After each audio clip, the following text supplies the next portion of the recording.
Welcome to The Explainer. Today, we're going to decode the invisible forces that shape our everyday conversations. We're going deep into the science of how we really talk to each other. Because, as you're about to see, what we say is often the least important part of what we're actually communicating. I mean, we've all been here, right? You ask a totally simple question, you get a simple answer, but you just can't shake this feeling that there's a whole other conversation happening just beneath the surface.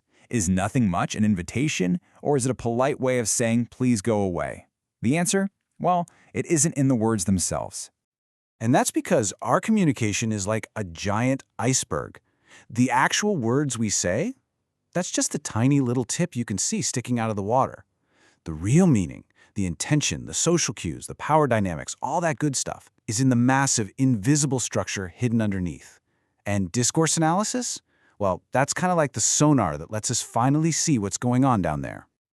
So let's start our descent, shall we? Let's explore that first hidden layer. This is where we get into all the powerful signals we're constantly sending out, a lot of the time without even realizing we're doing it. You know, one of the most fascinating channels is our voice itself. It's not just what we say, it's how we say it. Linguists call these things voice registers. These are shifts in our vocal quality, like that low, gravelly sound of a creaky voice. You might know it as vocal fry, or the super high pitch of falsetto. And these things aren't random. They are absolutely packed with social meaning. And what's wild is that we strategically control these registers all the time. One study followed this one guy, Heath. They found that at a casual barbecue with his friends, he'd use falsetto all the time, to be expressive and dramatic. But in his job as a doctor, he only used it for one word, okay, right before he'd give a patient an instruction.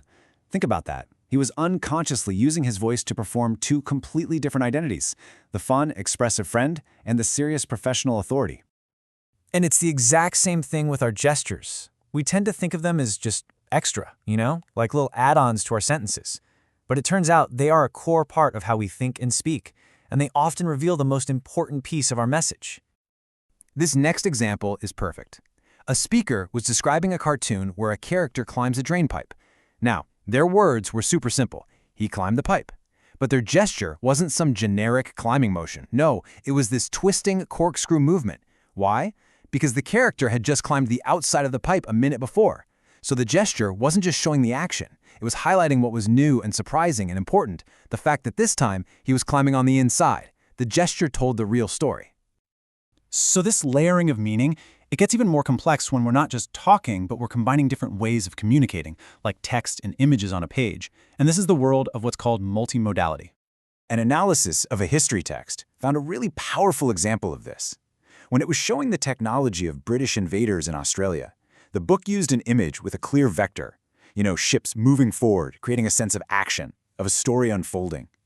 But when it showed Aboriginal technology, it used a totally static image of artifacts arranged perfectly, like you'd see in a museum display.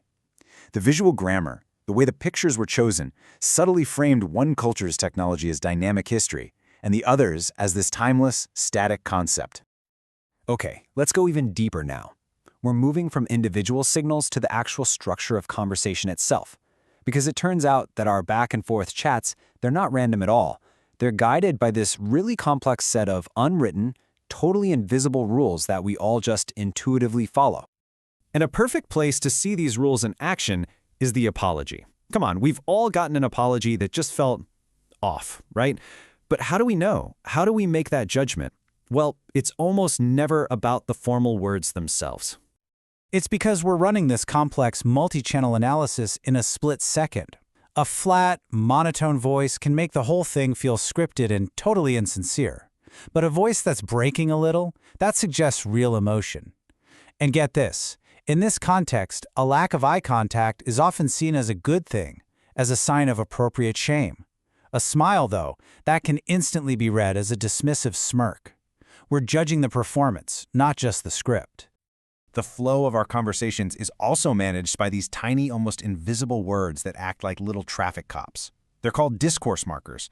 Words like so, well, they don't really add any content to what we're saying, but they are absolutely essential for guiding the interaction and making it all make sense. A fantastic example of this comes from the Mohawk language. There's this little tag, wahi. Now, it can be used like we use right to ask for confirmation, but it does so much more than that. It can signal that the speaker is a little uncertain, and it can be used to actively pull listeners into the conversation, to create a sense of shared understanding, of common ground. It's a tiny word that does a huge amount of social work. All right, let's get to our final section. And this is where it all comes together in the most profound way. See, language isn't just a tool for describing the world as it is. It's actually a powerful force for creating the world we live in. And nowhere is this more obvious than in the world of politics. Political speech isn't just about sharing facts. It's about building a very specific version of reality for the audience to believe in and to live in. For instance, if you look at the lead up to the 2003 invasion of Iraq, statements from the administration were consistently using what linguists call high-certainty epistemic markers. Phrases like, "there is no doubt," and "we know for a fact." These don't just present information. Their job is to construct a reality where doubt is impossible, to linguistically erase any room for ambiguity or for questioning. And this incredible power of language to build entire worlds, it isn't just for politicians. We use it every single day to construct our own personal identities, who we are, how we fit into our communities, and how we relate to every single person around us. This is from a fascinating study of a support group in New Delhi for women who are attracted to women. And inside this one group, two really distinct identities emerged. The women who identified as lesbians performed their identity by speaking primarily English, which they saw as modern and better for talking about sexuality. They also used a very collaborative, supportive style of talk. In contrast, the male-identified boys constructed their identity by speaking mostly Hindi, which they linked to masculinity. And they adopted this adversarial, one-upmanship style of interacting. They were literally speaking their identities into existence. Okay. Wow. So we have journeyed way, way below the surface of that communication iceberg, from tiny little shifts in our voice all the way up to building entire social worlds. So what's the crucial point to take away from all of this? Well, here it is. Once you start to see these hidden rules and structures, you can't unsee them. Understanding discourse analysis is honestly like gaining a superpower.